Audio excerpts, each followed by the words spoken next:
GB Talk Number 5. Hoje voltamos a conversar de leituras e outras reflexões. É isso mesmo, esse é um podcast que não terá um tema super fechado, é um tema super aberto e essa ideia de cast surgiu, acredite ou não, com Hugh Jackman aceitando a voltar fazer o seu papel de Wolverine no mais novo filme do Deadpool. A jornada do ator se mescla muito com as leituras de X-Men, acredite ou não.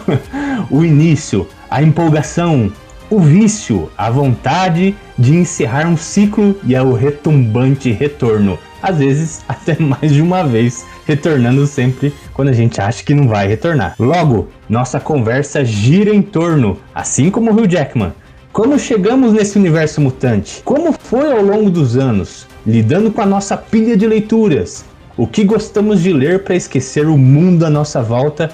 E por que no final do dia ainda vamos voltar a ler X-Men? E para me ajudar nesse papo super filosófico, eu chamei uma galera super fenomenal, que eu sei que vai agregar muito a esse papo. E primeiramente, o primeiro convidado é o aclamado, o rei, o bom. E de acordo com o portal Dois Quadrinhos, é a enciclopédia viva do X-Men. Bom Deus! E aí, Rodrigo, e aí, pessoal, tô aqui, sou o Bom Deus, e a gente vai participar aí do retorno dos que não foram. E também é um prazer magnífico estar recebendo este colega aqui, Gustavo, o detentor do portal Quadrinhos com X. Muita honra em receber esse cara aqui com a gente. Por favor, Gustavo. E aí, galera, gente, brigadão, Rodrigo, pelo convite. Saudações, amigos aí. Aqui é o Gustavo Silva, do Quadrinhos com X e do podcast GNX Positivo. E eu queria dizer que eu já fui hater do Hugh Jackman. Revelações. Polêmica já começou. E também eu trago um dos pilares da Gibisfera quando se trata de X-Men. É isso aí, ele segura toda essa base de mutantes no YouTube. É ele, Ignácio, do canal O Fator X. Opa, beleza, Rodrigo? Brigadão do convite. E isso tudo do Fator X, da gente conseguir trazer tanta coisa sobre mutantes, é graças a vocês que estão aqui. Pessoal que está nos ouvindo também, claro, mas vocês me ajudam aí desde o começo dessa empreitada e eu sou grato demais por presente aqui. E eu sou o Rodrigo, e nem preciso dizer que estou emocionado de reunir esse time hoje. Então, bora pro cast. Eu, você e o Hugh Jackman. Há quanto tempo estou aqui? Lembrou quem eu sou agora? Eu sempre sei quem você é, só que às vezes eu não o reconheço. Você me decepcionou demais. Quando eu o conheci, você tentava fazer carreira lutando em gaiolas. Um disfarce para sua vida de assassino. Você era um animal. Mas nós o acolhemos. Eu te dei uma família. E todos se foram. Bloco 1. Origens. Hugh Jackman é um ator de teatro, modelo e atuava na área de paralela de beleza e fitness. Acredite ou não, beleza e fitness. Pouco se podia dizer dele como um ator de Hollywood, mas por causa de X-Men ele foi catapultado em outro universo, o nosso universo de mutantes, e tudo mudou. E nós, leitores, também tivemos algum momento nas nossas vidas que fomos dragados para essa vida de mutantes, X-Men e garras arrancando cabeça. Eu quero saber de vocês. Começa você, Gustavo. Como é que você entrou nessa vida? X-Men tá comigo desde sempre. Assim, eu comecei não por quadrinhos, mas por mídias televisivas mesmo. Eu lembro de assistir lá pra 95, 96, aquele desenho clássico que passava na TV Colosso. Então ali foi o meu primeiro contato, né? O X-Men 92, a animação. Primeiro contato com o X-Men. E desde criança eu sempre gostei muito. Era o que tinha pra assistir, né? Mas mesmo assim era o meu preferido, porque tinha vários vários outros desenhos, né? Até teve um primo meu mais velho até que comentou comigo e falou assim, nossa, é engraçado, né? Você é novinho e gosta de desenho que mais cabeça, igual X-Men, né? Porque normalmente a criançada da minha idade gostava de Pica-Pau, Tom e Jerry, aqueles desenhos mais cartoon, né? E eu falava sempre assim, perguntava pro Gustavinho, criancinha, eu falava, eu gosto de X-Men. Então, o meu início foi ali, aí logo no comecinho, né, dos anos 2000 já vieram os filmes, aí eu já entrei de cabeça nos filmes, acompanhei, fui no cinema ver, até teve também, no começo dos anos 2000, aquele animação X-Men Evolution, que eu assisti bastante também, passava na TV, e aí depois eu migrei para os quadrinhos, eu demorei um pouquinho para migrar para os quadrinhos, mas é isso, resumindo é isso. Foi por causa da TV, filmes e desenho, e aí depois eu quis saber de onde vinham esses personagens, daí então eu fui pros quadrinhos. Imagino que o Ignácio começou pelos quadrinhos, lá pela editora Abril. Rapaz, eu até comecei pelos quadrinhos, sempre que eu conto essa história eu falo pro pessoal que X-Men me cercava, mas o decisivo também foi a série animada. Olha, antes de eu realmente decidi começar a comprar X-Men, procurar as edições, eu já tinha visto naquele programa da Cultura X Tudo uma resenha sobre aquele Wolverine Sede de Sangue. Deixa eu ver. Na minha escola, caras, tinha acho que as editoras doavam restolho de revista assim que não vendeu, que encalhou, para essas ONGs que arrecadam dinheiro para, né, ajudar crianças com câncer, ajudar pessoas com deficiência. Eu não lembro nem qual era o tema, mas a gente comprava um saquinho, para ajudar. Eles vinham com um saquinho plástico, você não podia escolher. Tinha 5, 6 revistas lá dentro de editoras diferentes. Tudo coisa que você não encontrava mais na banca. Bem cuidada, você vê que veio da editora, mas sem...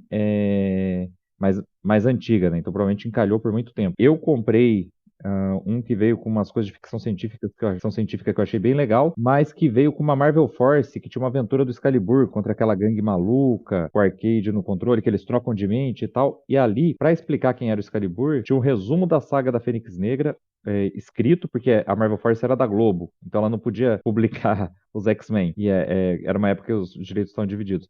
Aí tinha um resumo da saga da Fênix Negra no final da história dentro da Marvel Force, e um resumo de Dias de um Futuro Esquecido pra gente saber quem era Rachel Grey. Então aquilo me pegou, assim, eu achei, pô, né, esse negócio legal pra caramba. Então, eu acompanhei o desenho, tinha lido essas revistas que se referia ao X-Men, mas não tinha nenhuma revista dos X-Men. Aí eu fui começar a comprar e achar nas bancas e tal, mas eu já tinha sido cercado por eles em vários lugares. Uma facilidade da minha época é que você chegava no sebo, é claro, tinha revista em capa, tinha tudo quanto é coisa, mas não tinha tantos números de X-Men para trás para não dizer que você não ia encontrar, né? Eu montava uns arcos completos, lia, ia me inteirando, e foi assim.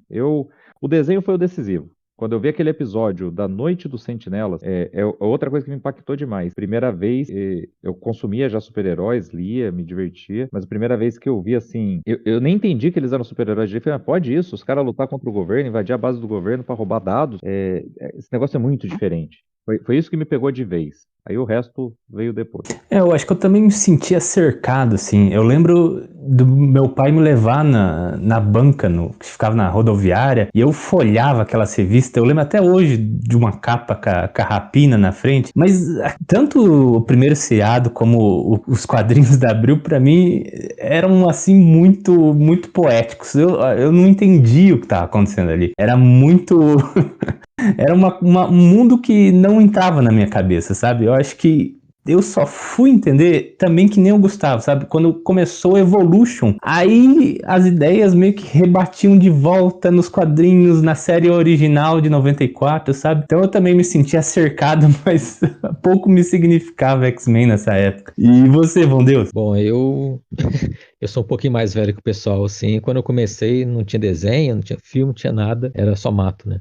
Porque eu comecei... A primeira vez que eu tive contato mesmo, assim, que eu me lembro, foi em 1986. Eu tinha 7 anos na época. E eu até olhei hoje a data da revista. Foi setembro de 86. Naquela minissérie Guerra Secreta... Secret Wars, né? Que saiu no Brasil como Secret Wars mesmo. Pra vender boneco. E no número 4, que era a capa do Hulk segurando a montanha nas costas, assim, vinha até na capa tá escrito assim, ganhe grátis figurinhas do álbum, que vinha um álbum de figurinhas junto com a primeira edição de Guerra Secreta. E quando eu comprei, eu acho que eu ganhei dos meus pais essa revista, assim, Hoje também eu vi que é a primeira aparição da Zagi, né? Que era aquela namoradinha que o Colossus teve na revista.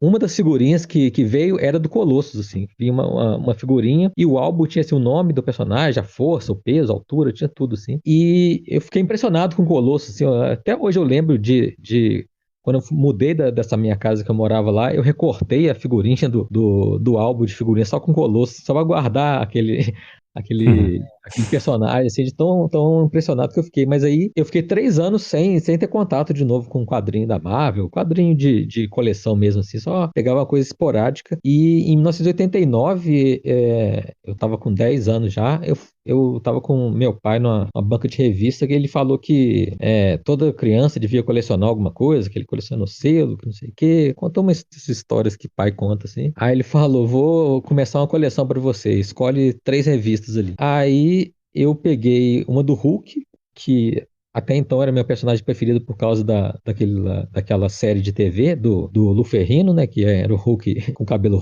vermelho. E uma da Liga da Justiça, era até da época da Liga da Justiça da Liguinha lá, só que veio um anual que eu achei bem chata a história, assim, com o Ajax, né, com o Marciano, caçador de Marciano. E a terceira que eu peguei foi X-Men 7, que era justamente naquele mês, era maio de 89, e eu lembrei que tem o Colossus, o Ciclope, o Wolverine na capa e o Noturno na capa, e tinha o Colossus ali, eu lembrei na hora, assim, tipo, 3 anos depois, né, eu lembrei daquela figurinha do Colossus que eu tinha recortado lá na minha infância, um pouco antes disso. Então, começou aí aquela história que os personagens voltando, por coincidência, eles estavam voltando das Guerras Secretas, aquela mesma historinha que eu li lá 3 anos antes, eles estavam retornando das Guerras Secretas com o Loki Reed e um dragão gigante lá no Japão. E foi isso. Comecei aí. Desde então, nunca mais parei. Apaixonei ali na segunda edição, na X-Men 8, já teve aquela conversa da Kitty e o Colossus terminando o namoro, e eu falei, isso, quadrinho é isso? Tipo assim, um relacionamento terminando, assim, uma conversa, a menina chorando e tal. Isso aqui que é quadrinho de super-herói, tipo, isso mudou minha concepção total, e até hoje essas histórias, assim, para mim são bem marcantes, assim. E desde então eu nunca mais parei, cara. Eu tive umas pausas, assim, por falta de dinheiro e por problema de saúde, assim, um tempo atrás, mas desde então tô aí, né? 34 anos já.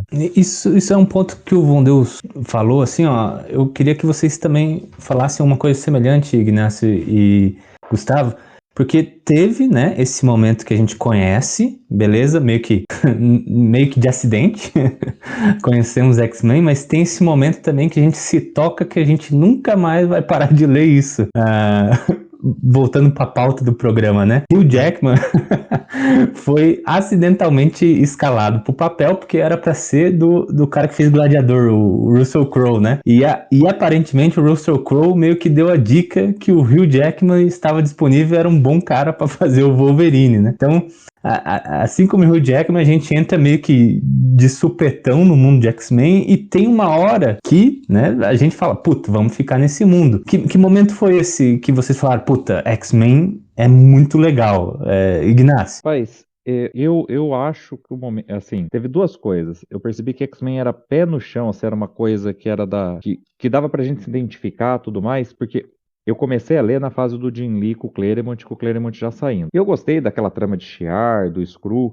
Eu era mais novo, aquela reviravolta me pegou, mas eu tava montando, conforme eu comecei a gostar, eu comecei a procurar os números pra trás de X-Men. E aí, um dos primeiros arcos que eu montei ele completo, e aí eu resolvi reler, porque daí eu percebi que eu tinha todas do começo até o fim, foi justamente Inferno, com a Madeline Pryor, inclusive os antecedentes. E, meu, ela descrevendo como ela tava se sentindo, aquele negócio do Ciclope, eu revivi isso recentemente, porque eu tava lendo a Inferno em 6 edições até pouco tempo que a Panini lançou. Era muito real aquilo, né?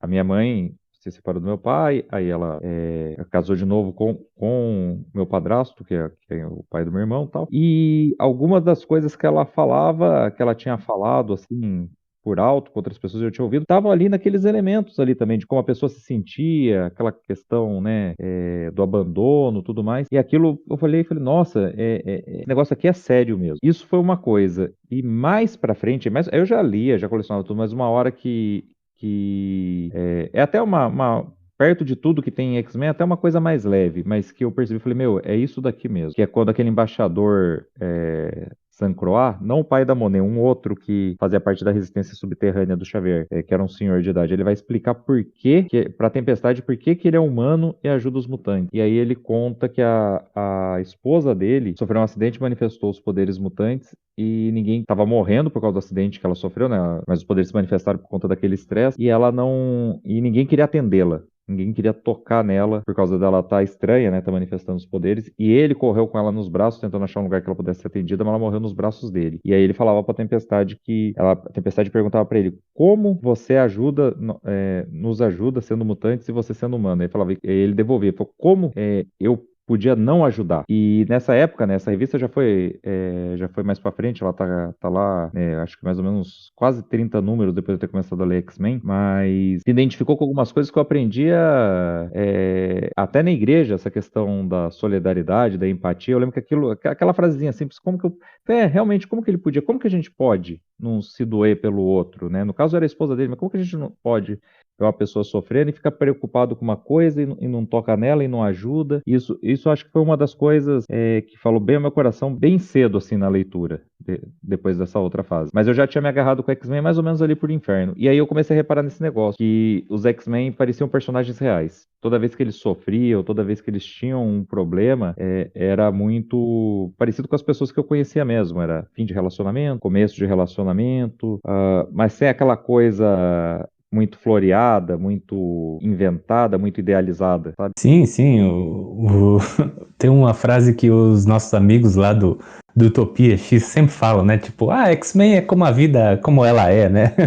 Eles fazem meio que na sátira ali, né? Mas é isso mesmo, a gente se conecta, né, com esses temas do nosso dia a dia, né? E você, Gustavo, como é que foi o momento, assim, a tua escatologia de, puta, vou ficar lendo isso aqui pra sempre? Bom, no meu caso, assim, quando eu tive contato com quadrinhos em momentos diferentes da minha vida. Então, na infância eu cheguei a ter algum gibizinho, depois na adolescência eu li bastante mangá, aí depois no começo da vida adulta eu dei uma pausa por conta de faculdade, fiquei anos sem mexer em quadrinhos, sem comprar quadrinho nem nada. Aí depois de velho, com uns 20 e tantos anos já, eu falei, vou voltar a comprar quadrinho, vou voltar a colecionar. E aí eu pensei assim, eu tentei puxar na minha cabeça, né, que eu gostava, né? Aí foi aonde veio aquela lembrança da infância, de assistir os desenhos, filmes.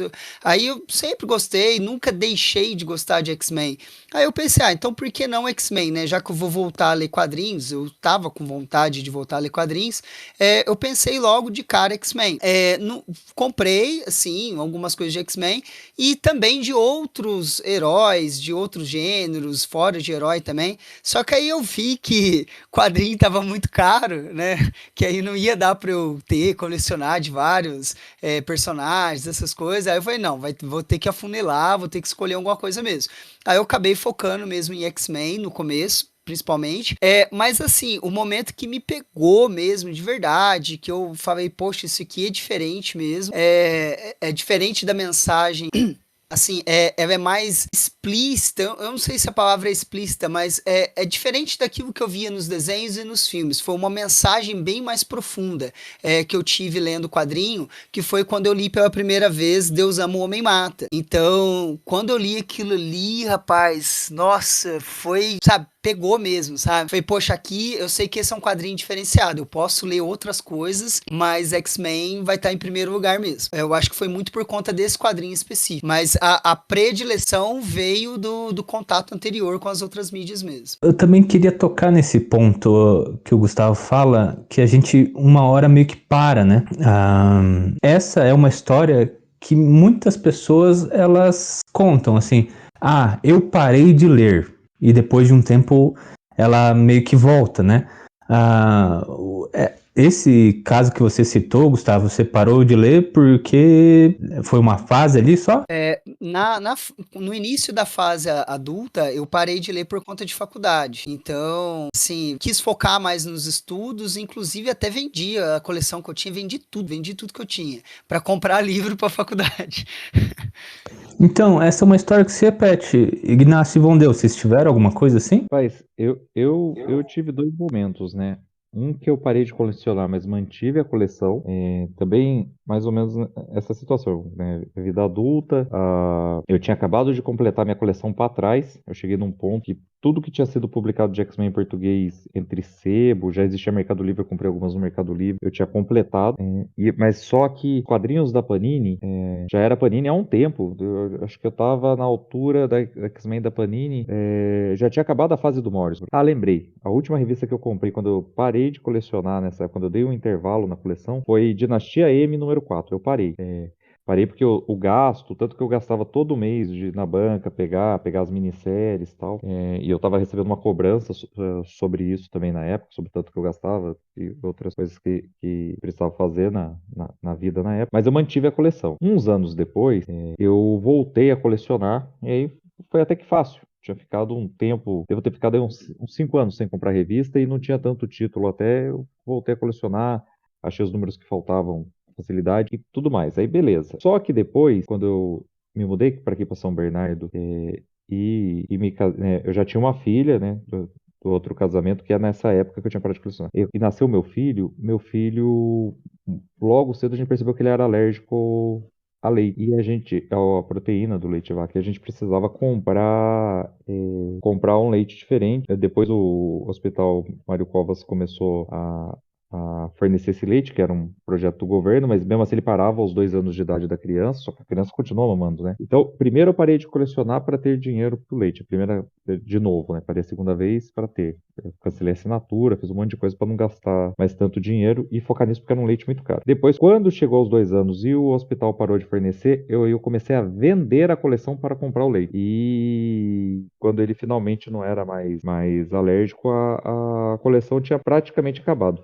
Pois eu tô gravando, eu tô olhando aqui, porque a maioria dos meus gibis fica numa estante e até atrás, assim. Mas os meus formatinhos que sobraram estão no rack, estão na minha frente. São, tipo, um pouco mais de 10, pra vocês terem uma ideia. Caramba, mas... Não, também tem uma coisa, eu não cheguei a vender tudo, porque aconteceu o seguinte, teve uma hora que eu tentei vender coleções completas, né? Então teve uma hora que eu vi que eu não conseguia, eu comecei a vender para as pessoas completarem a coleção e a minha ficou com um buraco. Então, minisséries que eu tinha incompleta, quando eu não precisava mais vender, eu dei para amigo. Ó, você quer procurar o número 3 desse daqui? Leva para você. Que era até meio triste olhar. Por exemplo, de X-Men o Fim, que era da Panini, eu só não tinha a última edição mais, porque um cara me ofereceu um bom valor, porque ele não encontrava em lugar nenhum. Eu tava anunciando a coleção completa, eu vendi pelo bom valor, porque ele precisava do dinheiro na hora. Eu vendi. Fiz isso com várias, né? Então, aí teve coisa que eu doei no final. Inclusive, alguns amigos até hoje me dão feedback. Inácio, completei agora as aventuras do Jovem Cable. Parabéns. Nossa. Legal que você conseguiu aí e tal. Né? Não, mas legal mesmo, porque foi para outra pessoa, teve significado para outra pessoa e não ficou lá encalhado, o cara procurou, achou, né? Total. É uma disposição que eu não tenho hoje. Eu estou montando uma coleção com a ajuda dos inscritos, eu ganhei muito material novo, muita republicação de coisa que eu gostaria de ter, mas eu nem tento ter a coleção que eu já tive. Eu nem me frustro. Eu ganhei agora recentemente uma numeração grande de Fabulosos X-Men, do Marcos Tavares Costa, para mim tá ótimo. Vou ler do 11 ao último número. Tá ótimo para mim ter isso. Não tinha Fator X completo, mas não vou tentar completar 140 edições de X-Men. Vamos ver o que sai na saga, tudo mais, tal. Então, querendo fortunas nisso hoje em dia também, né? Também tem isso. Mas, só uma coisa, falando assim, parece muito triste, tá? Mas teve uma coisa, porque muita gente, ao longo da vida, parentes mesmo, pessoas de boa intenção, inclusive, acharam que era um gasto muito grande para ter com quadrinhos, né? Que eu tive, conforme viam o tamanho da coleção. Mesmo quando o gibi era muito barato, porque era um número tão grande de gibi, o cara olhava e falava, o cara gastou muito isso daqui. E muitas das pessoas não ficaram sabendo o que eu fiz quando precisei, mas vender aquela coleção, de certa forma, deu significado a ela. Na hora que eu precisei, tava ali. E meu filho tá aqui, tem 9 anos, não é mais alérgico, sabe? Nossa, ele não é mais alérgico hoje? Não, ele fez imunoterapia orientada pelo médico, a gente tem um antialérgico, mas ele pequenininho não dava pra você dar leite e esperar o resultado. Ele tinha que se desenvolver mais, tinha que crescer mais, tinha que oferecer, resultado e tal. E no final das contas deu certo. Ele tá aí, só que ele não gosta de leite. Gosta de leite, não gosta de queijo, mas isso é outra história. Mas vocês entendem? Não é triste ter vendido a coleção. É meio que o significado dela, eu colecionei, sei lá, tô com 42, ele tem 9, colecionei durante 20 anos e além de me entreter muito e eu me lembrar com carinho de várias edições que coincidiram com momentos da minha vida, me ajudou quando eu precisei. Pô, muito foda, hein, mestre? Pô, obrigado por compartilhar essa história com a gente. Fiquei emocionado aqui. Muito foda. Sim, total. Obrigado, Nossa, gente. eu Também não sabia disso, não. É legal que a coleção acabou tendo uma outra função na sua vida. Quer dizer, duas funções, né? De entreter e depois virar uma outra fonte de renda, assim, para poder Uhum. comprar esses leites aí. Pô. De verdade. Virou esse signo pra mim e pra mim tá ótimo isso. Não, total, nossa. Engrandeceu a parada de uma maneira que eu nunca esperava, velho. Muito doido. E você, Von Deus, teve um momento de ruptura? Teve e não teve.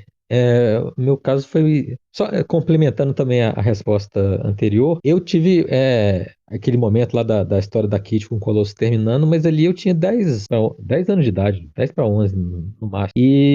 Mas uns anos depois, acho que um ano e meio, 2 anos, eu tava com 12, 13, que já tava entendendo um pouquinho mais da vida, assim. Eu li aquela história que saiu em Novos Mutantes 45, tem até a capa bonita da Eliana pelo Barry Windsor Smith, só o close dela, assim, daquelas capas close, que foi a história que a gente até comentou numa live do canal do Inácio, que é a história do Larry Bodin, não sei se você chegou a ler essa, que é um rapaz que acaba se matando depois de sofrer muito bullying, assim, no colégio. Essa história, quando eu li, assim, eu acho que eu cresci uns 10 anos ali, só lendo ela, assim, individual, assim, porque era uma coisa que acho que bullying nessa idade, entre 12 e 15 anos, todo mundo sofre, mas ainda mais gente que é meio nerd, assim, né, que fica, tipo, desenhando e lendo no cantinho da sala ali, e vem aquele cara grandão que é só aproveitar do você. Então, é mais ou menos aquilo ali, só que a história é pesada num outro nível, assim, que mistura bullying, mistura, sei lá, uma metáfora com homossexualidade, com minoria em geral, assim. Quando eu li aquela edição, e se eu me lembro bem, a edição da Abril, ela mudou um pouquinho o discurso final que a Kitty faz no auditório, assim, que ela estava fazendo um discurso para falar dessas coisas de bullying, assim, de como é legal você chamar os outros de alguma coisa e como é diferente quando você recebe essa fala do outro, assim, tipo um xingamento, um apelidinho, alguma coisa assim. Uhum. E na história também tem o Magneto e mistura com a parte dos judeus, assim, e tal. Então, aquela história, para mim, assim, ela foi um crescimento além do normal. E eu falei assim, se uma história pode ser, ela saiu na Hulk 95, numa revistinha do Hulk, saiu uma história com esse poder de mensagem tão grande, assim, eu acho que quadrinho pode tudo, assim. Então, a partir dali, assim, eu vi que pode falar que é coisa de criança, pode falar que é infantil, falar que é desenho, tá desperdiçando dinheiro, jogando dinheiro fora, ocupando espaço na casa, mas pra mim eu tenho essa revista até hoje aqui, acho que Novos Mutantes 45 nunca mais foi republicado até hoje, então eu acho que aquilo ali é um marco pra mim, assim, pra minha própria leitura, assim, tipo, como leitor eu virei outra pessoa depois que eu li. E nisso, acho que essa revista deve ter saído em 93, 94 no máximo, até mais ou menos 1996, de 89 eu comecei até 96, eu nunca parei, eu comprei assim incessantemente. Em 96 começou a fase do Scott Lobdell, assim, que eu sou um dos aqueles caras que odeiam os anos 90 porque com a saída do Claremont tudo mudou muito, começou a repetir os anos anteriores. E Uhum. lá fora eu comprava muita coisa importada assim e vinha a Wiza americana, eu comprava todo mês a Wiza americana, ela chegava na banca aqui do lado da minha casa. E vinha o que ia sair 2 anos depois aqui no Brasil. A gente estava em 94, 93, 94, eu estava comprando o que já ia sair aqui só em 96 e assim por diante. Em 96 eu já sabia o que ia sair aqui no Brasil em 98. Então esse ato assim de entre 96 e 98, eu já sabia tudo que estava saindo lá fora e o que estava saindo aqui dentro eu estava comprando pela editora Abril. Eu até fazia assinatura da Abril naquele pacotinho verde com 6 revistas dentro, assim. E nessa época, assim, foi a primeira vez que eu pensei em parar, assim, que eu falei, tirando as histórias do Hulk, do Peter David, com Gary Frank, na época que estava saindo, era a única coisa que estava me entretendo ali de quadrinho na época. Eu falei, não vou continuar colecionando por causa de um título só. Tudo de X-Men pra mim tava ruim, tudo de Marvel pra mim tava ruim, e a Image também tava chegando no Brasil nessa época. Eu não tava gostando, porque tava achando tudo muito fútil, assim. Eu tava com 16 anos, mas eu acho que eu já tava com a cabeça de velho chato. Aí eu pensei em parar, aí eu lembro até hoje, um colega meu falou falou assim comigo: se você parar e vender tudo, eu acho que nunca mais você vai conseguir comprar tudo de volta, porque eu já tinha bastante revista nessa época. Aí eu falei, eu tava querendo comprar uma guitarra na época, tinha banda, eu tava cheio dessas coisas, assim. Aí eu falei, nessa época, começa a pensar em namorada, e em banda e tal, não sei o quê. Aí eu falei, verdade, né? Se eu vender isso tudo aqui, vai acabar uma coisa que, nesse dia que eu li a história do Novos Mutantes 45, foi uma mudança, e eu reli essa história, reli umas outras que eu gostava muito, assim, e falei, talvez eu diminua aqui, mas não vou parar, não. Então, como eu tinha assinatura, né, que foi até um avô meu que pagou a assinatura pra mim, eu mantive lá, continuei comprando a Wizard, que era baratinho na época do plano real, e depois eu fui parar só em 2017, que aí eu tive um problema de saúde mais sério, assim. Aí eu parei por quase 3 anos. Na pandemia, fui voltar a comprar mesmo assim, depois da pandemia. Durante a pandemia, mais ou menos, que tava todo mundo comprando. Aí, então, foi mais ou menos ininterrupto, né? Porque, tirando essa parte entre 2017 e 2020, eu comprei e li sem parar, assim. E nesse meio tempo também tive uns problemas financeiros, e aí o Scan salvava a vida das pessoas. Mas sabe quem passou por isso também? O Hugh Jackman. Acreditem ou não, o Hugh Jackman, né, ele entra nesse mundo, e ali, quando fecha o X-Men 3, tinha um certo burburinho no cinema que, né, os filmes de heróis estavam esgotados. A crítica de Homem-Aranha 3 foi por água abaixo. Não se via alguma coisa, um prospecto bom para os filmes de super-heróis. Tanto que as entrevistas do Hugh Jackman era: agora eu vou fazer filmes de drama, né? Ele queria ir por essa carreira, né? Ele fez alguns filmes de drama, né? Só que nada engatava. Logan, o que você fez? O que você fez?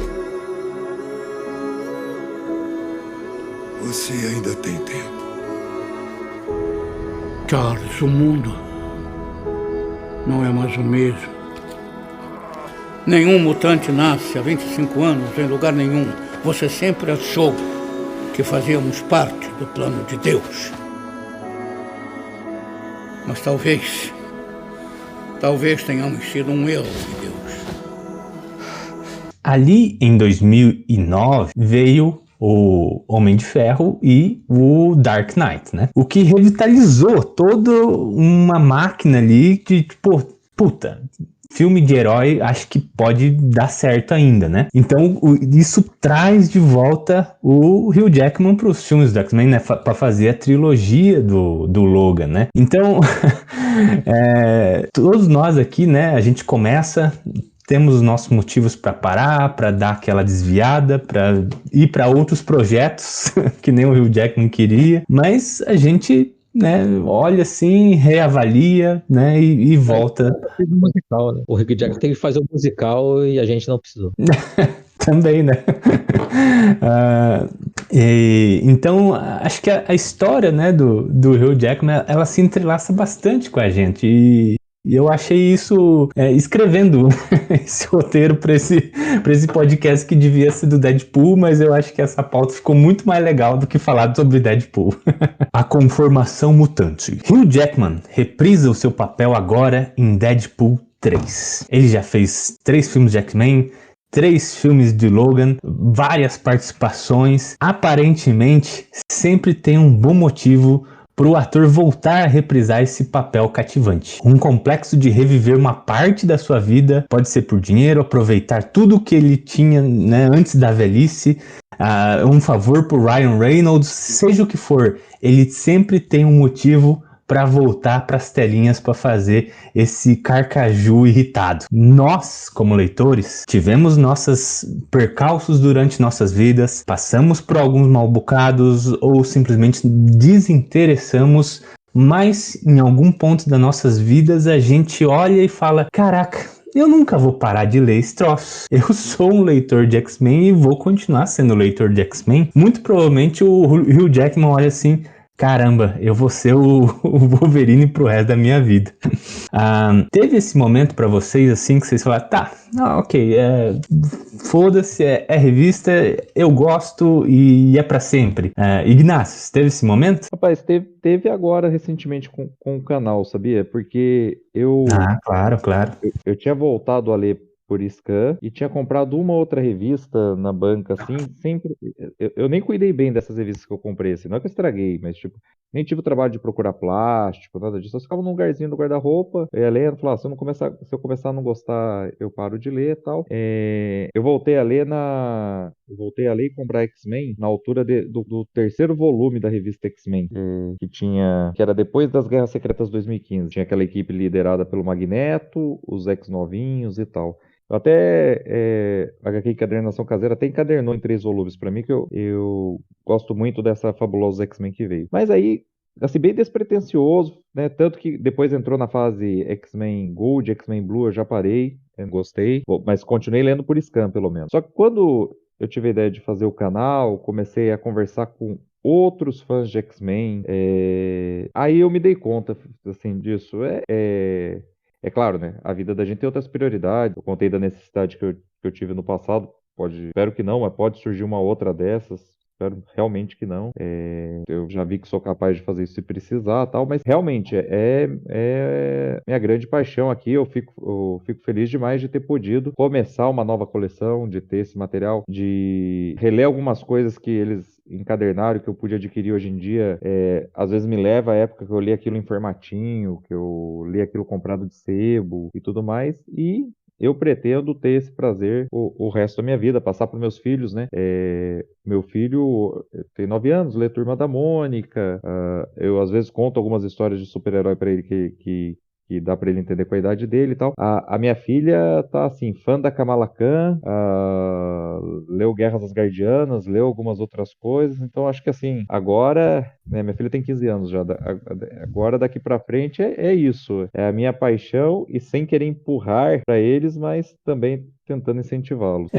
E vocês, né? Vocês são escritores de capítulo de livro de X-Men, gente. É tipo uma etapa da vida que não tem volta, né, Valdeu? Você escreveu uma boa parte do livro do Guilherme Smith, né? Eu dei uma forcinha lá, escrevi 2 ou 3 capítulos. E, cara, é igual você falou, assim, eu acho que é uma coisa que quando a gente começa, assim, quando começa a fazer parte da vida, assim, acho que não tem mais como parar e não tem nem por que parar, assim. Eu nem sabia que eu sabia tanto, assim, de X-Men. Tipo, na pandemia eu comecei a participar de muita live, assim, de outros canais, e tipo, no Instagram tinha live. Aí eu ficava, tipo, nos comentários, não participava sendo chamado, não. E ficava vendo o pessoal fazendo umas perguntas, assim, e eu sabia tudo, assim. Eu falei, será que... Eu sempre achava que todo mundo sabia a mesma coisa que eu sabia. Aí começaram a ver que eu sabia e começaram a me perguntar muito, assim. Eu comecei a entrar nessas coisas de ficar participando de podcast, de live, de coisas. E... Cara, isso igual o Inácio falou, assim, eu não tenho canal ainda, não tenho podcast, não tenho nada, mas eu me realizo sendo útil, sim, para os outros. Eu tive um tempo que igual eu e o Gustavo tava fazendo a tradução de X-Men Elseworlds, do John Byrne. Eu fiz muito tempo dessas traduções informais, assim, quando tinha o Vertigem HQ, e ali eu tinha um mini reconhecimento nessa parte dos scans, assim. O pessoal gostava das coisas que eu tenho uma vantagem, assim, eu sei escrever, assim, pelo menos eu não erro tanto português, e eu sei como a língua deve ser escrita e tal. Tanto que eu ajudo o Gustavo em revisão, ajudo o Guilherme também, ele me pede umas coisas lá para dar uma olhada. Então, eu gosto dessa coisa da leitura, da escrita, e X-Men, para mim, acho que os quadrinhos da Abril me ensinaram a ler e a escrever. Então, eu acho que isso, independente do que eu vá fazer daqui para frente, do que eu já fiz, assim, eu acho que sempre vai estar conectado com a minha vida, assim, porque eu não consigo tirar isso, assim, tipo, um dia eu tava falando que quando eu vou contar alguma coisa, tipo assim, vou fazer um exercício e vou contar de 1 a 50, de 1 a 100. Eu conto na minha cabeça imaginando as capas de X-Men 1 a 100 da Editora Abril, assim, tipo, 1, é aquela capa azul do John Byrne. 2 é a capa do John Romita Jr. 3 é a capa do casamento da Kelly Bunny com a Kitty. É enciclopédia mesmo.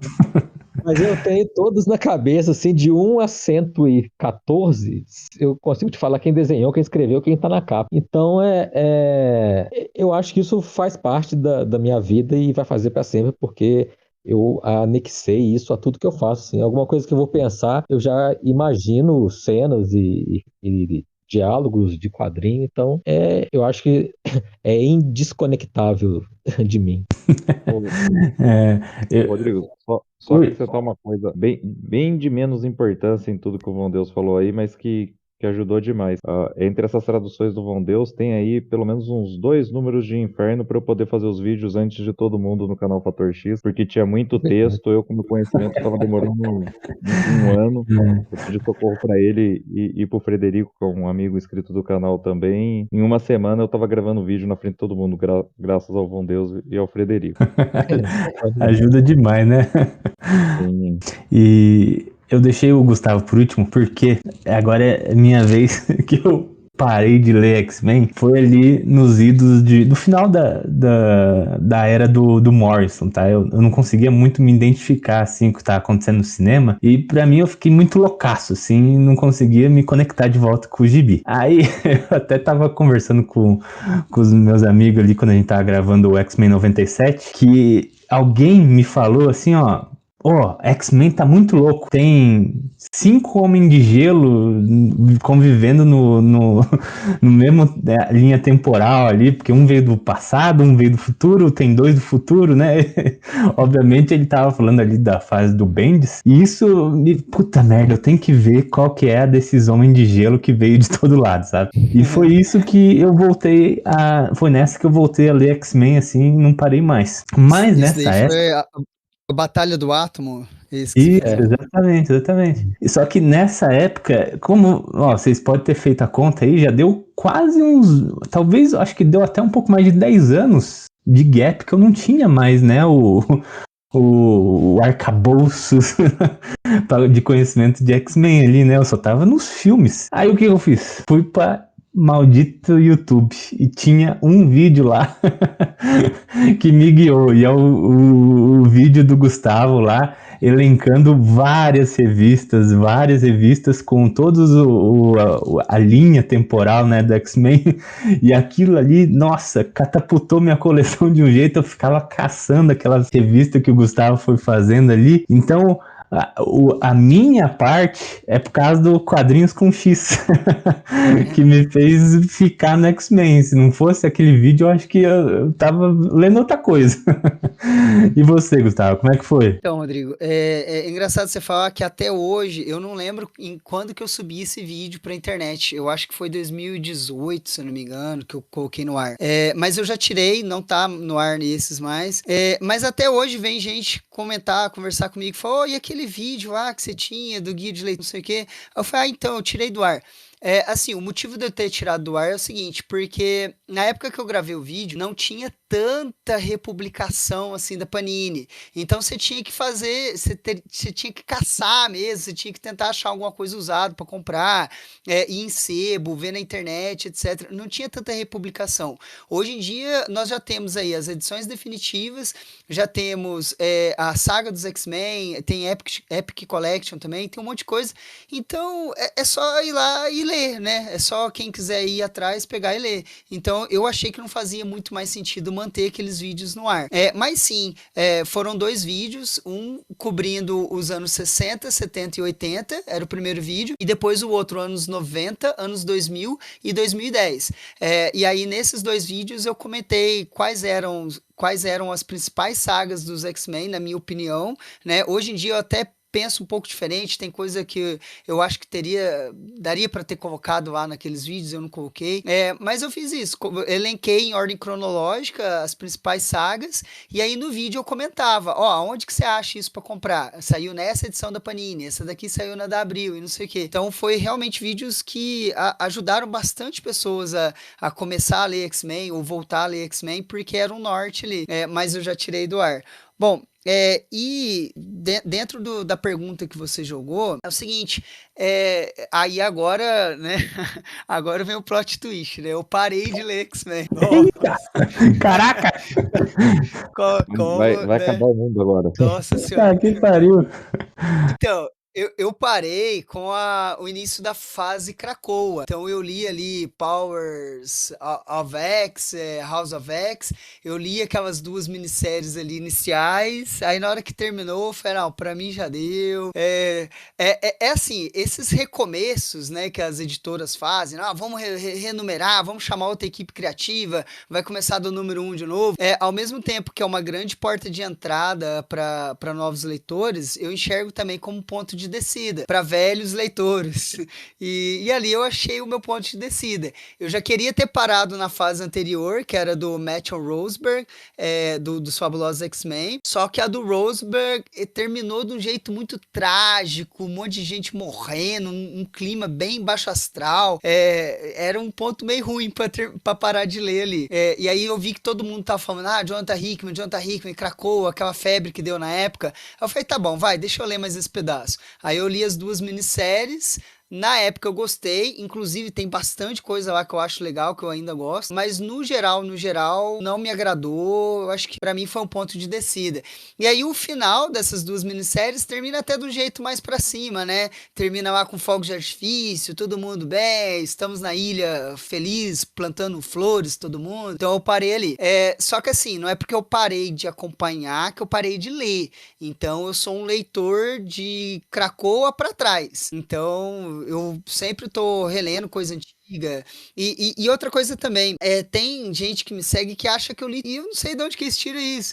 Às vezes aí o pessoal, mas e esse daqui? Não, calma, eu não li esse, né? Eu não sei, não tem como te falar. Às vezes chega um quadrinho novo em casa, assim, que eu posto lá no Instagram, esse aqui chegou hoje. Aí alguém já vem perguntar, nossa, mas é bom mesmo, não sei o quê. Aí eu respondo, eu falo, olha, mas acabou de chegar, eu nem li. Como é que eu vou te falar se é bom? Eu vou ler ainda. Então tem muita coisa aí desses anos todos que eu ainda não li, eu não li tudo de X-Men, nem de outros heróis, nem nada. Então mesmo eu tendo parado em Krakoa, tô fazendo aí de trás pra frente agora, tô lendo tudo que tá pra trás. E esse mês tá começando uma fase nova, né, Rodrigo? Agora lá fora acabou Krakoa e esse mês começa o From the Ashes. Não. Acho que depois que desce do bonde é difícil voltar. Eu acho que eu vi uns previews que eles estão voltando pra Mansão Xavier. Eu acho que se você parar a fase do Matthew Rosenberg, eu acho que ele conecta perfeitamente com esse From the Ashes aí. Cara, mas sabe uma coisa também que me desanimou um pouco? Eu já vinha pensando em parar, claro, tal, mas aí depois que eu parei, eu continuei observando, sabe? Eu fui vendo algumas capas, fui vendo alguns plots, assim, e aí fica aquele eterno retorno aos anos 80, sabe? Tipo, nós estamos em 2024 e ainda hoje tá saindo capa de X-Men com a Fênix na capa, e que não sei o que de Arma X, vamos desenterrar alguma coisa do Arma X, vamos desenterrar a Fênix. Então, sabe, parece que tá requentando as coisas. Eu sei, tem. Agora eu fui meio babaca porque eu não li, eu não posso falar, mas, sabe, foi uma coisa que eu observei do pessoal postando, fazendo resenha. Aí eu olhei e falei, tá, mas essa história aí, tá um Wolverine crucificado, não sei o quê, mas isso daí já rolou lá atrás. Pra que eu vou voltar a ler, sabe? Não me incentivava a voltar a ler. Fênix de novo, eu já li Fênix um monte de vezes. Não, mas não achei tua colocação babaca, não, Gustavo. Acho que, inclusive, agora, neste exato momento, tipo, nessa semana, eu acho que muita gente tem falado, né, dessa renovação, principalmente por causa do Wolverine. Wolverine não, Homem-Aranha. Né, que tá perdendo um escritor lá, que é o Zé Duell, tava fazendo exatamente a mesma coisa que desde os anos 80 os caras fazem com o Homem-Aranha, e a revista paralela do Jonathan Hickman no universo Ultimate, que põe o Homem-Aranha em situações que ele nunca passou, que é com uma família, com uma filha, né? Tá sendo muito vendida, né? Então, eu não acho... Eu acho a sua colocação muito pertinente, na real, assim, né? Tipo, acho que é um divisor quando uma revista tem vai pra frente, né? E não fica reciclando os velhos tempos. Mas, ô Rodrigo, essa questão, assim, eu vejo muita gente falar também sobre como é cíclico, como as coisas vão e voltam, assim, mas é mais ou menos como você vê o Calvin e Haroldo envelhecer, assim. Eles sempre vão estar ali brincando, fazendo piadinhas e tal. Não é a mesma coisa porque tem a cronologia, tem todo um andamento, assim, a gente sabe que os personagens estão mudando, só que comercialmente, como tudo faz parte de uma empresa, a gente nunca vai ver, sei lá, o Garfield fazendo dieta e, sei lá, com filhos e morando numa casa nova com uma gata e 10 filhotinhos. Isso aí vai ser eternamente aquele Garfield deitado naquela coisa, gostando de lasanha e ponto final. Uhum. Infelizmente, é um ciclo que as empresas que estão vendendo o produto quadrinho não pensam igual a gente que quer ver.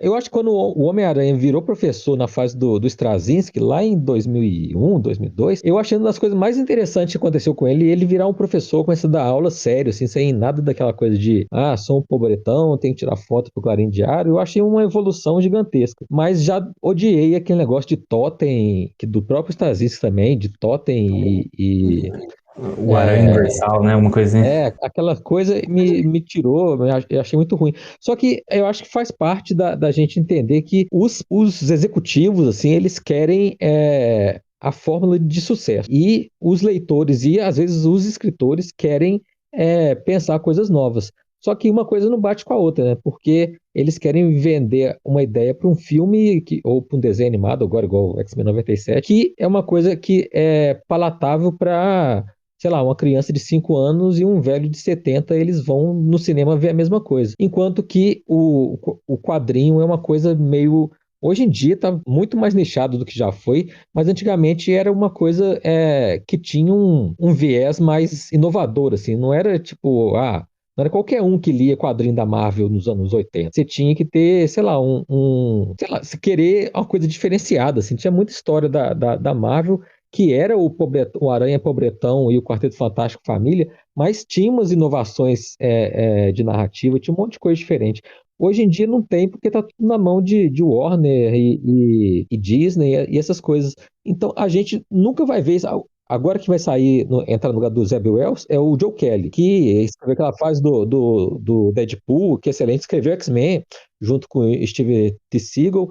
Então, é um ótimo escritor, mas eu aposto que ele vai sofrer a mesma coisa que o Nick Spencer sofreu, a mesma coisa que o Dan Slott sofreu, a mesma coisa que todos para trás sofreram, e vai sofrer para frente também, porque eles vão viver sempre nesse eterno ciclo de temos um produto. O Homem-Aranha, ele nunca vai ser um cara que vai ser, sei lá, igual o Dan Slott tentou transformar ele quase num homem de ferro, assim, de ser dono de empresa e tal, dono de indústria e super tecnológico. O que aconteceu? Não durou um ano, acabou, ninguém gostou, porque todo mundo, a gente reclama, a gente como leitor reclama, mas igual eu estava conversando com você nos bastidores para trás aqui, como que o Steve Englehart tentou mudar o Quarteto Fantástico, colocando Cristales, a Charoventura de Miss Coisa e o Coisa todo diferenciado. O que aconteceu? Passou 2 anos e entrou o Walter Simonson com o mesmo quarteto normal, quarteto família, fazendo a mesma coisa de sempre. Foi ruim? Não.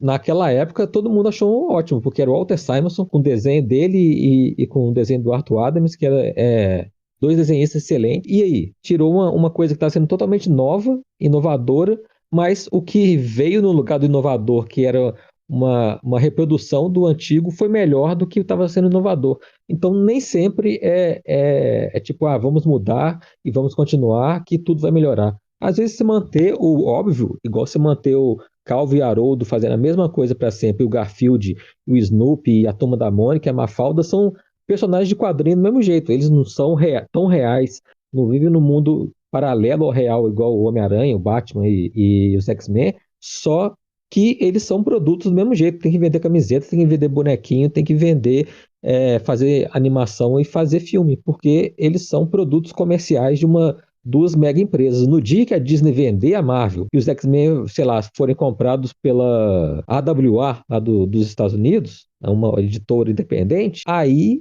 eu acho que pode ser tipo uma virada de chave, assim, e, sei lá, chamar sei lá, um autor super diferenciado para escrever uma história super diferenciada que vai ser indie e vai mudar o universo dos X-Men. Mas enquanto estiver debaixo da Disney, eu acho que vai ser isso para sempre. É Eu não isso. estou empolgado. Pode falar. Só complementando isso que o Von Deus está falando, sim, os personagens, eles são um produto, eles são uma marca, né? É igual você pensar em qualquer marca, né? A Coca-Cola não vai mudar do nada, gente, agora a Coca-Cola é diferente, não sei o quê. Vai ser aquilo lá, você tem aquele produto. E ao mesmo tempo, quando um novo roteirista, uma nova equipe criativa assume um título, tem até um quê ali que a gente poderia pensar de assim, até que ponto eles têm liberdade para criar um personagem novo do zero e querer dar destaque pra ele, entende? Dentro daquela revista, dentro daquele título. Porque rola muito a questão de royalties depois, né? Igual lá no começo dos anos 90, final dos anos 80, que a galera que fez a Image depois, eles vieram criando um monte de personagens novos, a cada revista aparecia um cara novo diferente, e aí eles iam colocando ali, eles iam colocando pra ver o que ia colar, o que ia dar certo. Um ou outro foi pra frente, né? O Deadpool é um exemplo que fez sucesso, foi pra frente, mas querendo ou não, tem aquilo do royalty também, porque um cara que assume um título hoje, ele tá lidando com uma marca que nada ali é dele, nenhum personagem é dele, ele não tem participação de nenhum. Então, até que ponto o autor vai ter? Ah, tá, eu não posso mudar o status quo do Homem-Aranha, mas será que eu posso colocar, sei lá, inventar um sidekick pra ele? Entende? Aí os caras, o editor vai falar, não, você poder fazer isso, entendeu? Por N motivos, mas um deles é isso também, questão de royalties, de quem que é o produto. Isso. E esses personagens novos, mesmo depois de terem o criador sair, eles ainda são personagens da Marvel, mas o autor ganha um centavinho ali em cima de cada revista vendida, assim. Então, até Sim. hoje, qualquer edição que aparece o Deadpool, o Cable, a Frente de Libertação Mutante, tá o Rob Liefeld ganhando 2, 3 centavos ali. Só que, só complementando o que eu estava falando, mesmo isso tudo assim, não tira algumas coisas totalmente prazerosas de ler. Assim, na fase de Krakoa, que eu sugiro para todo mundo ler, é a revista dos Satânicos, ali, que tem o nome de uma equipe que é também requentada da Emma Frost, que não tem nada a ver com ela, só que é uma série que durou 18 edições, e as 18 é uma melhor que a outra. Não tem uma edição ruim ali. É uma série que eu chamo do X Factor dos anos 90 de Krakow, assim, porque era super criativo, era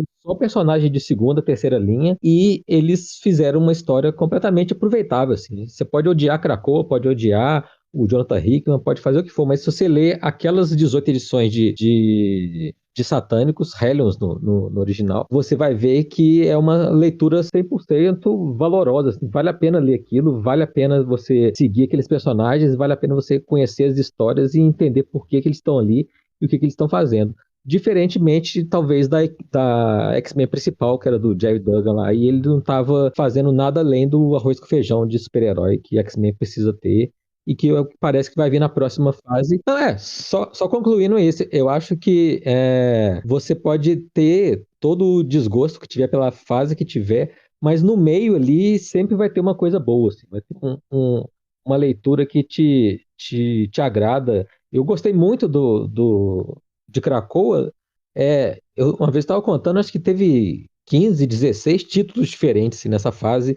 E na próxima que vem vai ser a mesma coisa. Já anunciaram umas 7 ou 8 já, séries novas. E vai vir nesse esquema de cada mês um número 1, outro número 1, minissérie e série mensal. Mas vai ter uma nova X Factor escrita pelo Mark Russell, que é o escritor daquele Não Todo Robô, que ganhou o Eisner com o Mike Deodato. Ele vai escrever uma revista nova do X Factor. Eu acho que isso vai ser excelente, assim, porque tudo que eu já li desse Mark Russell é tudo muito bom. Então, vai ser um título de segunda linha, não vai ser X-Men, nem Uncanny X-Men, nem Wolverine, nem X-Force, mas vai ser um título de segunda linha com um autor excelente que pode trazer uma leitura proveitosa para gente que gosta dos X-Men.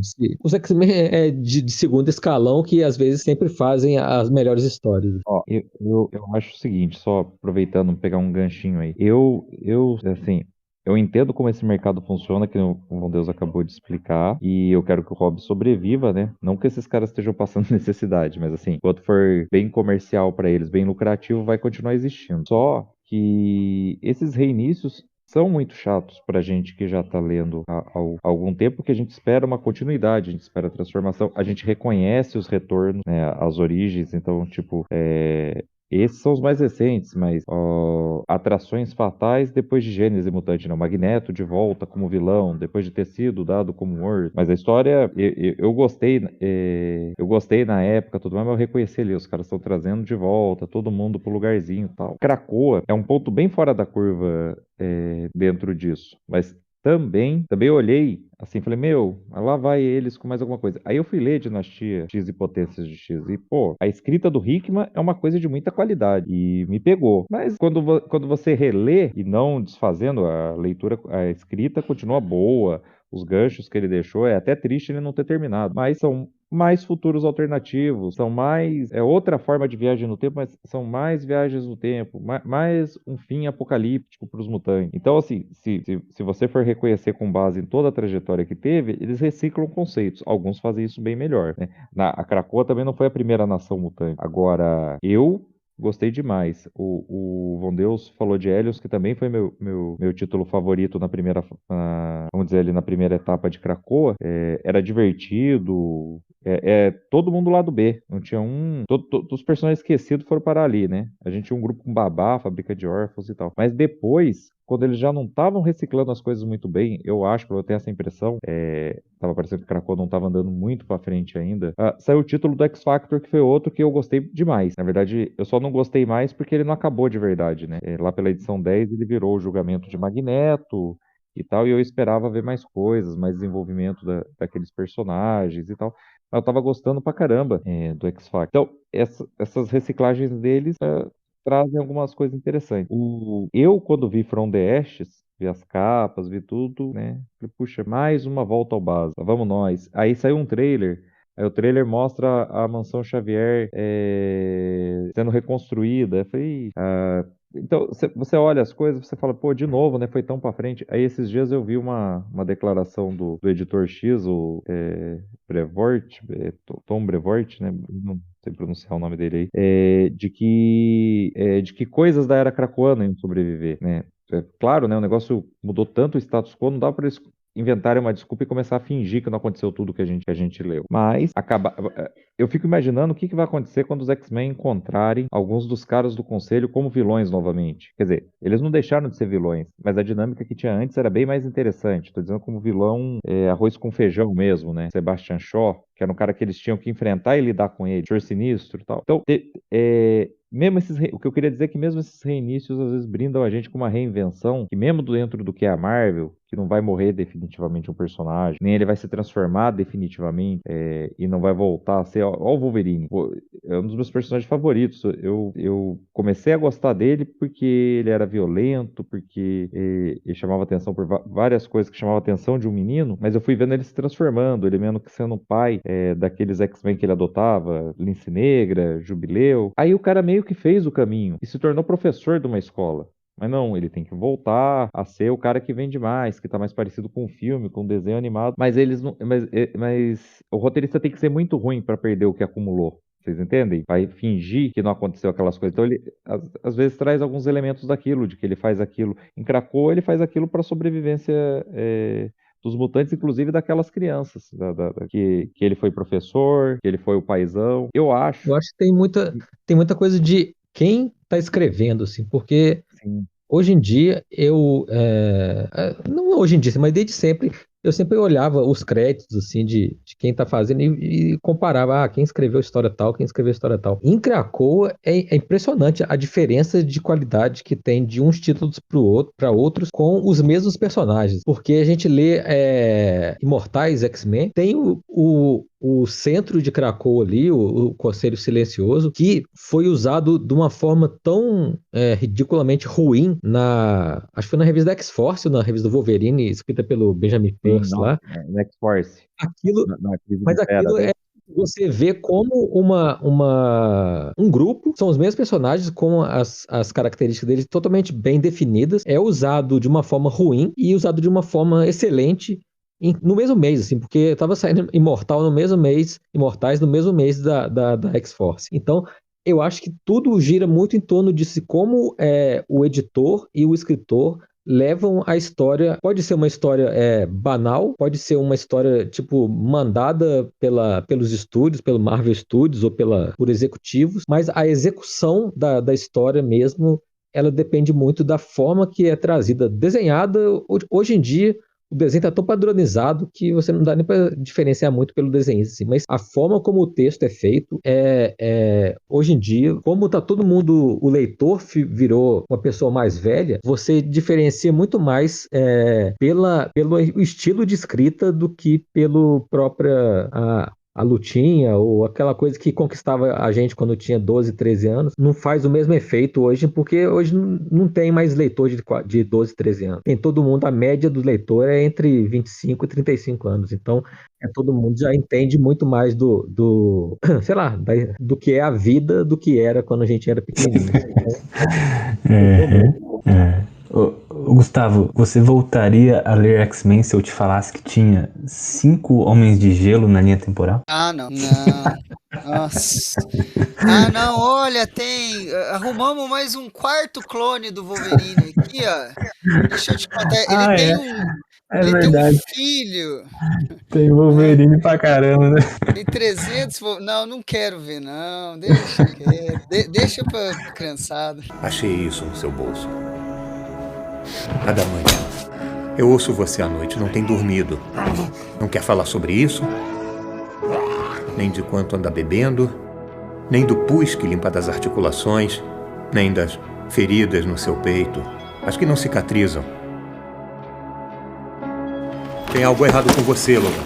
Tá doente por dentro, eu sinto o cheiro. Deve se internar num hospital. Não esquenta, eu me curo. Não se cura. E eu sei que você é diferente, mas não quer dizer que alguma coisa em você não esteja te envenenando. Você tem que dar entrada num hospital, descobrir o que é. Vai por mim, eu sei o que é. Mas sabe, gente, vocês estão muito versados aí no tema, né, editorial de gibi, mas sabe o que não é reciclado? Um Wolverine no Deadpool voltando ao som de Madonna. Então eu gostaria de saber de vocês o que vocês estão esperando para esse vindouro sucesso do Marvel Studios com Wolverine na comédia com o Deadpool. O silêncio. Qualquer um. O silêncio responde tudo, né? Qualquer um.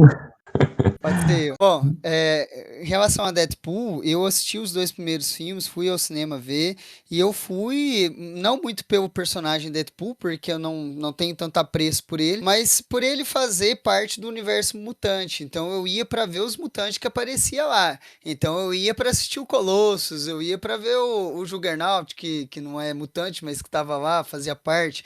Então eu ia por esses personagens, né, pelo Cable. Aí agora, se eu fui pelo Cable e fui pelo Colossus, imagina que eu não vou pelo Wolverine, né? Então eu vou sim assistir com certeza. E assim, falando de Hugh Jackman, ele é um cara que no começo, quando anunciaram que ele ia fazer o Wolverine, eu achei muito esquisito. Eu lembro de, na época, eu vi numa revista uma fotinha dele assim. Na época do primeiro filme, ele tava, assim, ele sempre ele foi malhado, né? Sempre foi um ator malhado, mas ele tava muito mirradinho ainda na época do primeiro filme. E aí a gente tinha aquela noção do Wolverine parrudão, né? Baixinho, fortão.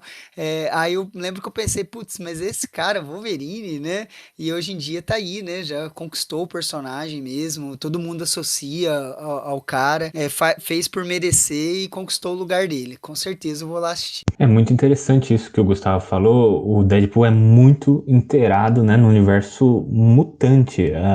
E a gente tá, acho que desde 2018, né, esperando os X-Men integrar esse MCU aí do cinema, né? Será que agora vem? Eu posso dar minha opinião agora? Pode falar. Eu não sou um entusiasta dos filmes, assim. Eu gostei, pra você ver, da Fox, os filmes que eu gostei mais foi os do Deadpool mesmo, porque eu achei que teve um pouco mais de liberdade pra fazer o que queria, assim. E era tudo meio bobo e meio, sei lá, fora do que interferia naquela cronologia dos X-Men, assim, que eu gostei. Só que eu torço muito pra que os X-Men, que a Disney desista dos X-Men, da Marvel e acabe tudo, assim, porque tá ficando... Não, eu acho que tá virando um ciclo o quadrinho tá sofrendo mais influência do cinema do que o cinema do quadrinho, como tinha que ser, né? Porque eles estão tirando as histórias vindas dos quadrinhos, para os quadrinhos pegarem as histórias do cinema. Daqui um dia não vai ter para onde ir. Vai ser como uma cobra comendo o próprio rabo. Ela vai chegar num ponto que não vai ter coisa nova para ela consumir e o cinema vai estar consumindo o que ele mesmo que já criou. Então, eu acho isso um caminho meio sem volta, assim, não tem como aproveitar você querer tentar fazer o público da audiência tentar virar leitor, tendo que você está matando a fonte de inspiração para os filmes. Se o Vingadores Ultimato, se o Homem de Ferro lá de trás, se os próprios X-Men 1 e 2 ali fizeram tanto sucesso, era porque eles estavam sugando a fonte totalmente nova e não e adaptando do jeito deles para o cinema. Quando fizeram lá os X-Men mesmo, de transformar a Mística em escamosa e o Groucho com aquele óculos esquisito, assim, aquilo ali já foi um passo para trás gigantesco. Colocar o Homem-Aranha com teia saindo do corpo no quadrinho também. Eu acho que adaptação é adaptação. A segunda edição de 2001, Odisseia do Espaço, Hannibal, qualquer livro que foi um filme muito famoso, a segunda edição do livro não teve modificação para ficar parecido com o filme. Cada um na sua, eu acho que não precisa misturar essas coisas. E o que mais acontece é isso, tá misturando tanto que eu perdi a vontade total, assim, de assistir filme, porque daqui a pouco eu vou ver o que vai acontecer no filme, nos quadrinhos. Eu não sei se isso aí é de influência dos animes, né, cara? Que tá todo mundo falando que a cultura japonesa tá meio que predando, né, os cómics. E eles têm um anime que é exatamente igual ao mangá, né? Eu não sei se é uma tentativa de deixar tudo homogêneo, sabe, Deus? Mas eu não acho que seja igual o anime. Ele faz o quê? Faz igual, mas é idêntico mesmo. Se você gostou do anime, vai lá, compra o mangá, que vai ser a mesma coisa. Se você gostou do mangá, vai lá ver o anime, que vai ser exatamente a mesma coisa. Só que no quadrinho, não. Eles pegam uma história aclamada, por exemplo, pegaram Deus ama, o homem mata, jogaram no cinema, o Striker virou o quê? Um militar que tem nada a ver com o reverendo Striker que a gente leu. Pegaram a saga da Fênix 2 vezes e não tem nada a ver com a saga da Fênix que a gente leu. Se eles imitassem exatamente ipsis literis ali, diálogo por diálogo, pra mim tava até bom. Só que eles não fazem isso. Aí piora o original, pegam a ideia original, chega piorada no cinema porque ela tem que atingir uma massa muito maior de pessoas, e o que essa massa ganhou volta pro quadrinho de uma forma artificial, porque não precisava ter transformado o Homem-Aranha com teia saindo dos braços dele, porque aquilo ali não fazia diferença nenhuma. Se o leitor visse, o espectador saísse do cinema, visse o Homem-Aranha com lançador de teias mecânico, ele não ia mudar de opinião, falar, isso não é o Homem-Aranha que eu vi no cinema. Não ia mudar nada. Então é uma coisa que não tem paralelo, assim. Acho que se fizesse igualzinho, pra mim era melhor do que. Pô, o Deadpool é muito mais parecido com o Deadpool do Joe Kelly do que o Deadpool, sei lá, o Wolverine do cinema é parecido com o Wolverine dos quadrinhos. Então eu acho que é um caminho que igual você falou, é predatório porque você tá tirando a base de criação do filme. Vão adaptar, quer fazer uma coisa completamente diferente? Faz. Mas fica com você pra lá e deixa o quadrinho criar coisa nova. Se você quiser colocar o Homem-Aranha com 6 braços pra sempre e o Homem-Aranha do cinema tiver 2 braços só, tá bom. Deixa pra lá, cada um na sua. Uhum. Rodrigo, Vandeus, a gente vive trocando figurinha sobre esse negócio. Eu não entendo por que a Marvel não soluciona isso de vez, porque tá tudo sob uma guarda-chuva da Disney, não pode ser que eles não consigam aprender. É só pegar esse universo que eles já estão no cinema, eles querem vender quadrinhos para esse público, eles fazem quadrinhos desse universo do cinema. Fazem esse universo todo interligado de Star Wars, por exemplo, que vende pra caramba, porque é frustrante pra todo mundo. O cara vem do cinema e não tá igualzinho o cinema. E eu que tô acompanhando o gibi, eles modificaram às vezes uma trama que eu tava gostando pra caramba pra se adequar ao que acabou de sair no cinema. Eu também não gosto. Daqui a pouco, eu não sei como isso dá resultado. Porque eu não vejo ele na prática. Talvez dê um boom das pessoas irem procurar um personagem logo depois do cinema e isso de estar parecido pegue ele por um tempo. Mas eles não ficam, porque mesmo quando eles mudam pra acompanhar, quando eles fizeram o X-Men Eternamente e mudaram a Mística e o Groucho, continuou todo o peso da cronologia, que ou aquele cara vai entrar de vez no mundo de X-Men e começar a comprar as revistas pra trás e tal, ou ele vai largar mesmo estando parecido. ali pra frente, porque não tem jeito. Se o roteirista for bom, ele vai citar coisas, ele vai fazer ali algumas coisas que vai fazer essa desambiguação com o cinema e não vai bater. Eu já tive. É que eu não considero discussão, porque inclusive eu não fico discutindo, brigando com os outros, mas eu já tive debate na internet de pessoas achando que os Cavaleiros do Apocalipse do quadrinho eram os que ele tinha visto no filme X-Men Apocalipse, Tempestade e tal. Mas o problema não era ele achar, o problema é que ele queria brigar sobre isso, né? Um outro camarada que... Aí a discussão não era comigo, que eu nem entrei, porque não é meu campo, que achava que os defensores eram os defensores da Netflix. São só 2 exemplos, eu já vi um monte, tá? É que esses marcaram mais porque eram umas brigas de xingamento. Falei, gente, mas meu Deus. Agora, sobre a minha expectativa para esse filme em especial, é outra coisa que os companheiros que estão aqui participando do podcast hoje já me ouviram dizer outras vezes. Eu me acostumei com isso com o filme da Fox. O filme da Fox, eu gostei mais de um, menos de outro, mas independente disso, a minha principal diversão nele era identificar as sagas e momentos naquele poporri de referência que eles fazem. Porque você pega um X-Men 3 que deve ter umas 10 histórias envolvidas ali dentro, além das histórias estarem todas combinadas, né? Então tem Surpreendentes, X-Men, tem Planeta X, mas tem a saga da Fênix Negra no meio. Ainda tem os personagens com o visual de tal fase, né? O visual, o poder, tipo, aquele X-Men 3 tinha a Psylocke da época da Aurora Rubra, se teleportando através das sombras. Que eu não conseguia reconhecer, mas nos créditos tá que aquela mulher era Psylocke. Falei, realmente, né? Só porque teleporta através das sombras é daquela outra fase. Então, eu meio que me divertia com isso. É um gosto meu, né? Não leva a lugar nenhum. Eu só olhava e falava, nossa, olha, ali tá aquilo lá. Tipo aquele meme do Leonardo DiCaprio apontando o dedo pra tela. E Deadpool é um cara que faz isso melhor. Porque, além de tudo, ele quebra a quarta parede fazendo isso, que é o que ele faz no gibi mesmo. E aí fica mais engraçado. Eu acho que fica mais engraçado, fica mais divertido. E apesar de, por causa do marketing, ter virado Deadpool e Wolverine, esse é o Deadpool 3. Dá pra ver no trailer. Ele falando que é o Jesus da Marvel e tudo mais e tal. Eu vou com a expectativa de me divertir. Com a expectativa de me divertir sem muitas expectativas. Pra rir do Deadpool com as piadas dele. Pra ver o que eles vão fazer de link com o universo Marvel. Por exemplo, eu não tenho ilusão. Eu gosto... que Hugh Jackman vai ser o Wolverine da Marvel, com a idade que ele tá, com tudo. Então, é só um filme pra você ver, é só um filme pra canonizar os X-Men nesse multiverso da Marvel, como eles fizeram com o Homem-Aranha, nos filmes do Homem-Aranha. Beleza, vou lá, vou ver isso, vou rir, vou trazer um vídeo pro canal, fazendo isso que é o meu passatempo, só que aí junto com os inscritos, né? Então, vamos ver o que tanto estava adaptado em Deadpool e Wolverine aqui. Vamos fazer isso junto, vamos nos divertir aqui. E é isso. Não vou muito além disso. Aí nisso eu tô. Nesse aspecto eu tô com o Deus. Podia eu não mexer no gibi pra fazer isso. Porque eu acho que são públicos diferentes. Não tem problema ser público diferente, velho.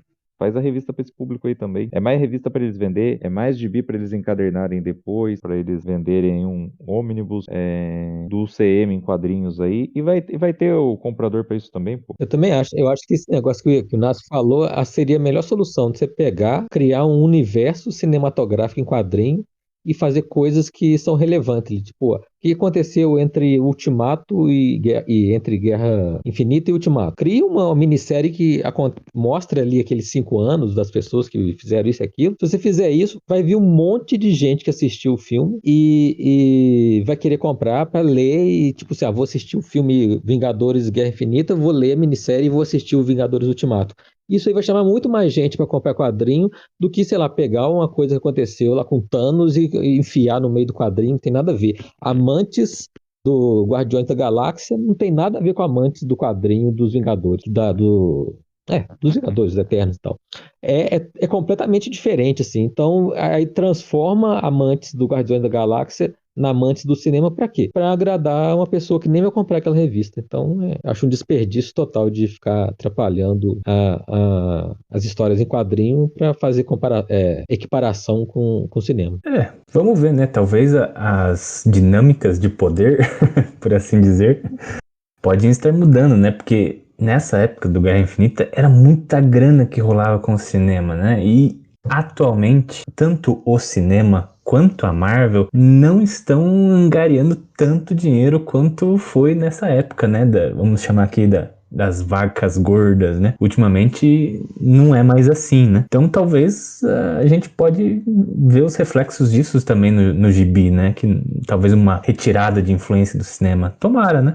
Eu espero que sim. Eu espero que, igual o Império Shi'ar, tenha uma ascensão e queda, né? Que o cinema tenha uma queda aí e deixa a gente em paz. Mas beleza. Deadpool 3 vai vir. Os filmes do Deadpool sempre foram muito violentos, engraçados, né? Já diria o Whindersson Nunes, era muito sangue, tinha até sangue de bunda rolando, então agora vai ter Wolverine pra adicionar mais sangue pra tela, né? Então a gente tá cheio de expectativa pra um filme violento e engraçado. E também, né, essa união dos X-Men agora ao universo cinematográfico da Marvel. Então, é isso. Tem mais alguém que quer fazer mais alguma colocação, gente? Um comentário só, Rodrigo. Que tem a ver com o que eu tava falando do universo expandido do cinema nos quadrinhos, né?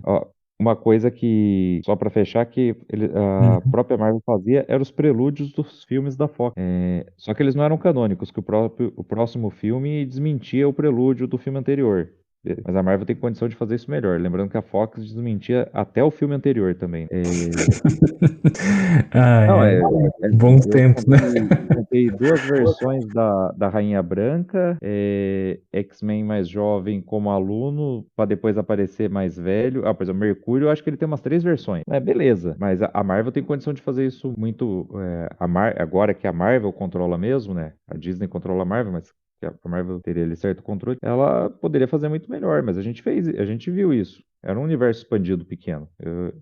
Prelúdio dos filmes da Fox explicando alguma coisinha. X-Men 97 teve prelúdio em quadrinhos agora, explicando como é que o bicho que estava no passado entre a 5ª temporada da série original e essa. É um universo expandido, foca nisso. Com certeza ia ter gente que ia sair procurando essa revista depois de um desenho tão bom. Você tem pesadelos? Sim. Pessoas me machucando. Os meus são diferentes. Eu machuco as pessoas. Não pode se esconder. Eu também machuquei pessoas. Vai ter que aprender a viver com isso. Eram pessoas ruins. Dá no mesmo. Eu lembrei o que aconteceu em Westchester. Eu fiz uma coisa imperdoável. Não é a primeira vez que machuco pessoas. Até o dia de hoje eu não sabia. Você não me contava. Eu acho que finalmente entendo você. Então, minha gente, hoje tivemos esse super papo, esse papo mutante que passou pelas nossas leituras, passou pela nossa história. A gente ouviu muita coisa aqui, além do que a gente acha que vai acontecer pra frente. A prospecção do universo mutante rolou solta neste podcast. Mas chegamos ao fim. E eu só tenho a agradecer a esse time fabuloso que me ajudou nessa conversa. Então eu vou deixar eles derem a sua mensagem final. Então, começando por o canal Fator X. Ignácio, fala aí. Opa, bom, primeiro eu já queria agradecer novamente.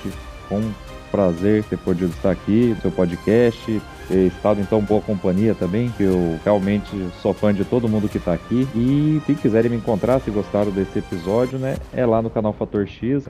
Muda um pouquinho o nome, mas é Fator X em todas as redes sociais, mas o principal trabalho está no YouTube, onde a gente traz vídeo com biografia dos personagens, vídeo com saga completa dos X-Men e review das revistas em quadrinhos que eu posso adquirir ou ganho dos inscritos, né?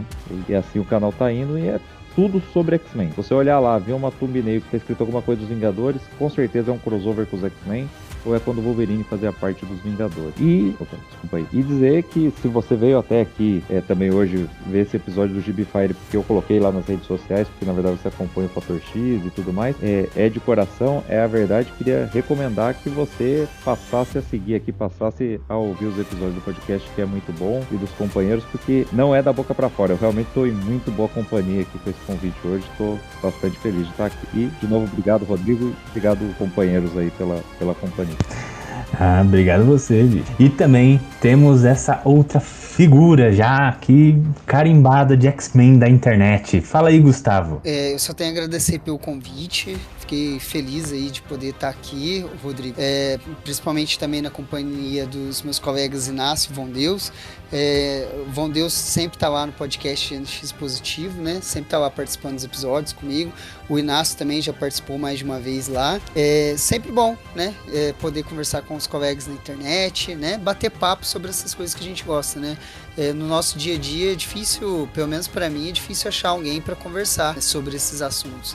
Então é legal ter amigos assim pela internet pra gente, né, discutir, fazer teoria, né, conversar um pouco. E assim, para quem quiser ver aí o que eu ando fazendo pela internet, eu tenho só um perfil no Instagram e o podcast, né? O perfil no Instagram chama Quadrinhos com X. É só digitar lá Quadrinhos com X, normalzinho, tudo junto, que vocês vão achar a minha página lá no Instagram. Lá eu posto sempre resenha de gibis. E aí, assim, a grande maioria é sobre X-Men, é sobre o universo mutante, mas lá tem vários outros também. Tem Hulk, tem Thor, tem Demolidor, tem um monte de coisa lá pro meio também. E o podcast, ele chama GNX Positivo. Tem poucos episódios, tem baixa periodicidade, mas vocês podem ter certeza que quando sai episódio é feito com muito carinho, é editado com atenção, com muito capricho, sempre tentando trazer convidados relevantes, assim. Tá faltando o Rodrigo aparecer lá também no episódio. E para fechar minha fala, eu queria só convidar o pessoal, para quem não conhece ainda, X-Men Elseman, que é uma fanfic dos X-Men que foi escrita e desenhada pelo John Byrne recentemente. Ele começou em 2019 e parou em 2022, se não me engano, falando de cabeça. São 32 edições. É um material interessante, né? Tem pontos positivos, pontos negativos, mas, poxa, é X-Men do John Byrne, né? E aquela arte crua dele no lápis ali, então é muito bacana. Por que eu tô falando disso? Porque eu, juntamente com o meu colega Vondeus, que tá aqui hoje também, nós tivemos a iniciativa de pegar para fazer a versão brasileira, né, do material. Então nós estamos traduzindo aí e falta só uma edição pra gente concluir. Na data de hoje que nós estamos gravando, dia 1º de julho, nós divulgamos a edição 31. Então hoje foi compartilhada a 31 e vai terminar na 32.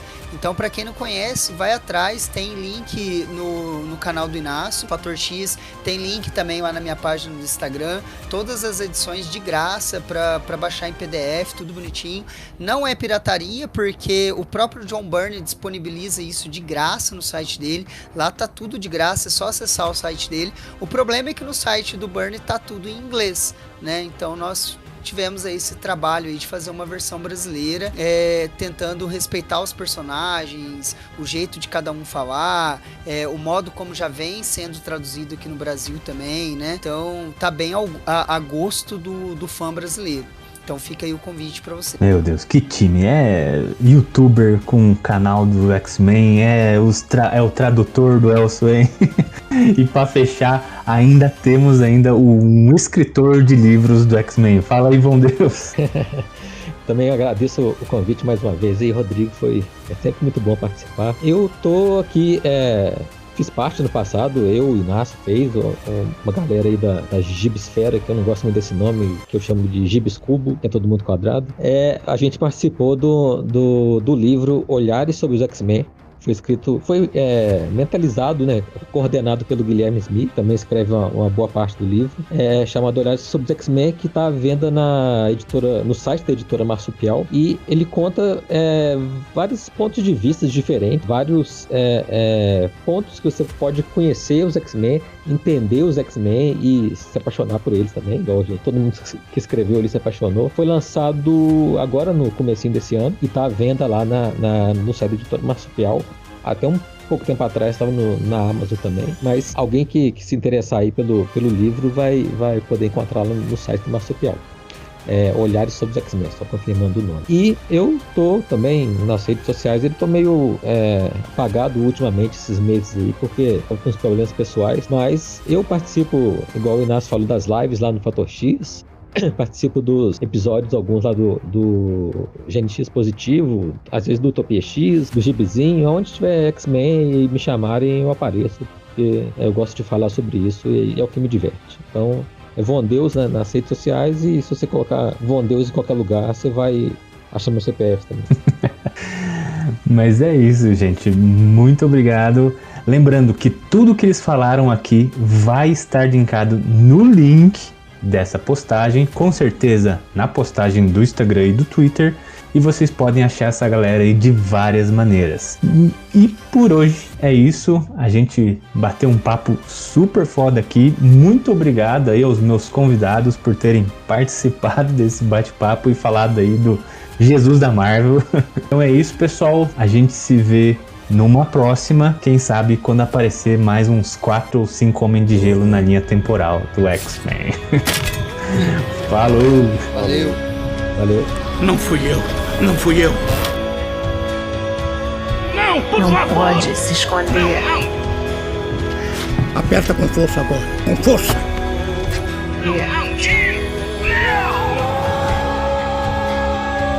Eu não sei o que Charles meteu na tua cabeça, mas eu não sou seja lá o que pensa que eu sou, tá? Coisas ruins acontecem com as pessoas que eu gosto. Você entendeu? Todos que você ama morrem. Você tá morrendo. Você quer morrer? O Charles me disse. Não é difícil morrer. Venha comigo. O que mais ele te disse? Pra eu não deixar. Logan, O que foi? só o que eu posso ver é uma parte da vida de uma pessoa. A morte delas. E eu vi a sua.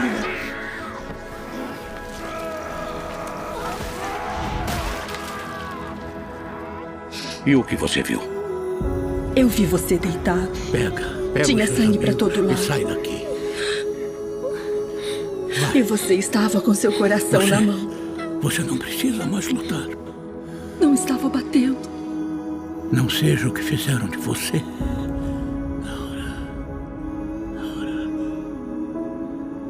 Pai. Então, essa é a sensação de ter uma filha.